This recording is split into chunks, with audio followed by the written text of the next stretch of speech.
Are you one of those people who starts stressing out when their phone battery drops below 50%? Or do you like living on the edge, regularly seeing a single-digit number up in the corner? Either way, you probably think about energy storage a lot, but probably not as much as the people who are responsible for maintaining our municipal power grids. There's a huge variation in how much energy gets used at certain times in certain places, and whether you're storing energy to power a city or your iPhone, it requires batteries. Typical batteries store energy in the chemical bonds within materials, usually a set of metals.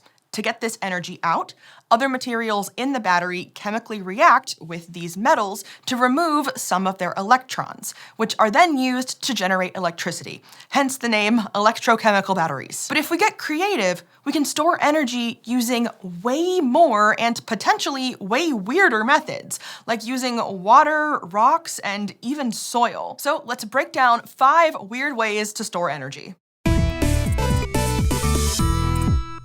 The first example on our list today is called pumped storage hydropower, or more informally, water batteries. As you might have guessed, water batteries store energy in water, and they do this through the power of gravity. Here's how it works. We start off with a large reservoir of water. When we want to store energy, we pump the water from this reservoir up to another reservoir on higher ground using a turbine. Because we had to fight against gravity to get that water up there, it now holds energy in a form called gravitational potential energy, which is kind of like an energy IOU with gravity. When we want to use this energy, we cash in this IOU by having gravity take over and letting the water flow back down to the lower reservoir. All that moving water is used to spin a turbine and generate electricity. Water batteries are usually ginormous in scale, both in terms of physical size and in terms of how much energy they can store. And as long as the top reservoir is fully enclosed, these batteries can basically store energy for forever without any loss due to evaporation or leaks. This means they're often used in the power grid to store backup energy in case of emergency, like storms or equipment failures, or just when demand gets a little too high. Also, if the grid has inconsistent energy sources like solar or wind power, water batteries can save any excess energy for later, like when it's dark or, not windy. In fact, water batteries are so good at storing backup energy, they're used almost everywhere. More than 90% of grid energy storage in the world uses water batteries. And right now, the largest is located at the Fengying power plant in northern China. Physically, the upper reservoir can hold 45 million cubic meters of water, which is enough to fill around 18,000 Olympic swimming pools. That amount of water translates to about 40 gigawatt hours of energy, which is enough energy to meet 340,000 people's needs for a week. But as gigantic as Fengying seems, there's another water battery under construction in Australia that should shatter this record. This project, called Snowy 2.0, is an expansion upgrade to the existing pumped hydropower plant called Snowy. Snowy 2.0 is supposed to begin operation in 2029 and is designed to store 9 times more energy than Fengying.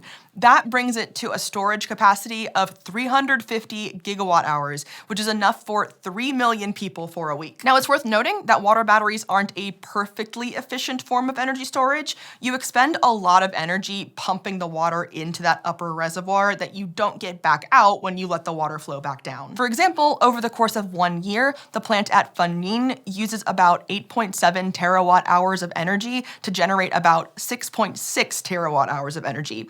That translates to an efficiency of 76%, which isn't amazing for a water battery, but it's certainly not terrible. And anyway, I'd rather have an inefficient backup than no backup at all. Water batteries aren't the only way we can store energy using water. Another way turns the concept of water batteries upside down. This technology, called geomechanical storage, stores energy by pumping water 300 to 600 meters underground into pockets between rocks. The pressure from the water pushes against the rocks, slightly deforming them, and it's within this deformation that energy is stored. To retrieve the energy, we release the pressurized water out of the ground and, once again, use it to spin a turbine. Like water batteries, geomechanical storage is intended for large-scale grid applications, serving as backups for blackouts or energy supplements for inconsistent renewable energy sources. This tech is also fairly new. One company called QuidNet Energy has been working over the past several years on a megawatt-hour scale commercial storage system.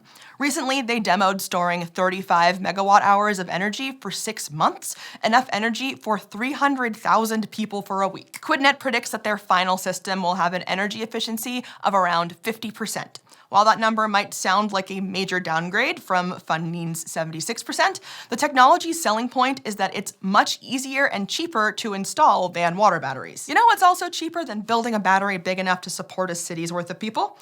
Making a YouTube video about those batteries, but only by comparison. So here's an ad. Since you watch SciShow, I know you're the kind of person who loves engaging with new ideas and learning outside of a classroom. And that's what makes Brilliant so great too. Brilliant helps you strengthen your math skills with lessons in proportional reasoning, full of examples that are relevant to your life, from recipes to payments. And you'll be actively learning all this stuff because they've packed 357 exercises into just 30 lessons. You definitely won't be falling asleep in a lecture hall. To learn for free on Brilliant for a full 30 days, go to brilliant.org/SciShow, scan the QR code on screen, or click on the link in the description. They're also giving you unlimited daily access to everything on Brilliant with 20% off an annual premium subscription. Thank you to Brilliant for supporting this SciShow video. An energy storage technology that's further along than those water plus rock batteries are thermal batteries, which store energy in the form of heat. To do this, we first generate heat by operating what is essentially a giant toaster, running an electric current through a highly resistive material. The heat this generates is used to warm the thermal battery to a blazing hot temperature, which can range from around 500 to 1700 degrees Celsius, depending on the material we've chosen. Also, to prevent that heat from escaping, we need to insulate this hot material really well. When we want to access that stored energy, we just open the insulation or blow air across the hot material to carry the heat away. This hot air can then be used to do work, such as heating a space directly or turning water into steam that can then be used to once again spin a turbine. Why does everything come back to turbines? For their heat storing materials, thermal batteries typically use bricks, rocks, sand, or molten salts. These all have a high specific heat capacity, meaning they can absorb a ton of energy before getting hot, allowing thermal batteries to pack more energy into less space. Because thermal batteries naturally output energy as heat, they work best for industrial manufacturing processes that can directly use that heat, such as furnaces or kilns. And in such cases, thermal batteries can operate with very high efficiency, like around 95%. Meanwhile, if we want to turn the released heat back into electricity, things get a little bit more complicated. As I said earlier, we could do this with a steam turbine, but this only works for the batteries operating at lower temperatures. Above 1500 degrees Celsius, turbines literally start falling apart from the heat. So instead, some researchers are looking into a technology called thermophotovoltaics, or TPVs. This technology basically works like solar cells, but instead of turning sunlight into electricity, it turns infrared radiation into electricity, which our sun also emits, but TPVs are focused on more down-to-earth sources. The efficiency is still fairly low, though. One of the best prototypes still only hits about 44%, but even without a great way to turn heat into electricity, thermal batteries are still operating in the real world. Today, the largest operating thermal battery is in the Ouarzazate solar power station in Morocco.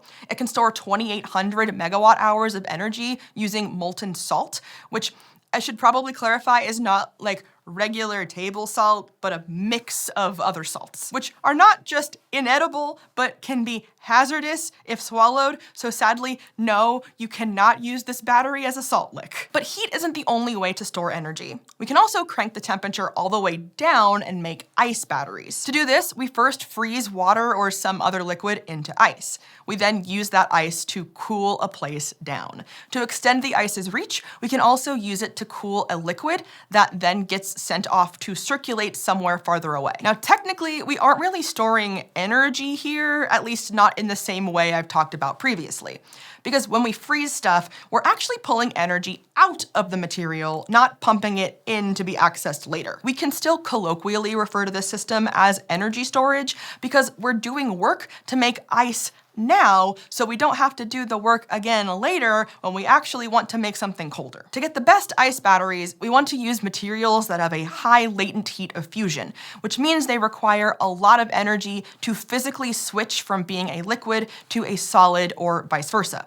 That way, the ice can provide a larger cooling energy stockpile to draw from later on. Many ice batteries rely on good old H2O, water, but pure water famously freezes at the relatively low temperature of 0 degrees Celsius. Since an ice battery also needs to maintain this temperature to work, you might want to use something with a higher melting point, like paraffin wax. Meanwhile, other ice batteries use salt hydrates, which is basically just a fancy way of saying you've got a bunch of salt crystals with water molecules incorporated into them rather than a bunch of salty water. While some salt hydrates freeze at higher temperatures than water, they also tend to freeze and melt unevenly, which hurts their effectiveness as ice batteries. Plus, all that salt can corrode the battery's equipment, which isn't great unless you're an HVAC company looking to put some planned obsolescence into your tech. But with all that said, ice batteries are still helpful for making our AC needs more manageable. At night, we can stockpile ice when electricity is cheaper to use. Then, during the day, when electricity costs are at a premium, we can rely on the ice for cooling instead of drawing electricity to power the AC. So not only do ice batteries save us money, but they also help keep our power grid happy by reducing the strain on it during peak usage hours. And yes, ice batteries are also out there in the real world, though they're not super common. One example system is at 11 Madison Avenue in New York City. Every day, the building freezes 227,000 kilograms of ice, enough to fill 3 city buses. That ice equates to storing 22.5 megawatt hours of energy, enough to last 193,000 people for a week. And just like the molten salt battery, I do not recommend sticking your tongue against this ice block, even if it is one just made of water. Nor do I recommend licking the final energy storage system on this list. Remember the very beginning of this episode when I said energy can be stored in chemical bonds? Well, our final piece of tech takes advantage of this type of energy again. But this time, we've got microorganisms to help us get the energy out, and a microbial fuel cell or microbial battery. In microbial batteries, microorganisms such as bacteria, algae, and fungi digest biomass by stripping electrons off the biomass's atoms. These electrons are then directly used to generate electricity. The biomass in these batteries is typically soil or wastewater. And with wastewater, we get the added bonus of reducing our giant piles of waste. So yeah, please don't lick the sewage battery. Unlike the energy storage systems I've covered so far, microbial batteries put out way less power. Instead of sustaining an entire city's worth of people for several days, or even a single building, they work best for smaller scale applications, like powering irrigation switches that control water sprinklers on farms, or powering sensors for measuring wastewater pollution. But researchers are working on ways to boost how much power a microbial battery can pack. Some are testing different architectures, some are looking for new materials. One state-of-the-art microbial battery, described in a paper from 2024, achieved a power density of 10 milliwatts per square centimeter, which is about 100 times less than a top-tier wireless phone charger. But let's let them cook. Maybe one day we'll be living in a world where you can buy your own microbial fuel cell, feed it like a sourdough starter, give it a name, like your sourdough starter, and then you can thank it when it saves you after you realize your phone is at 3%.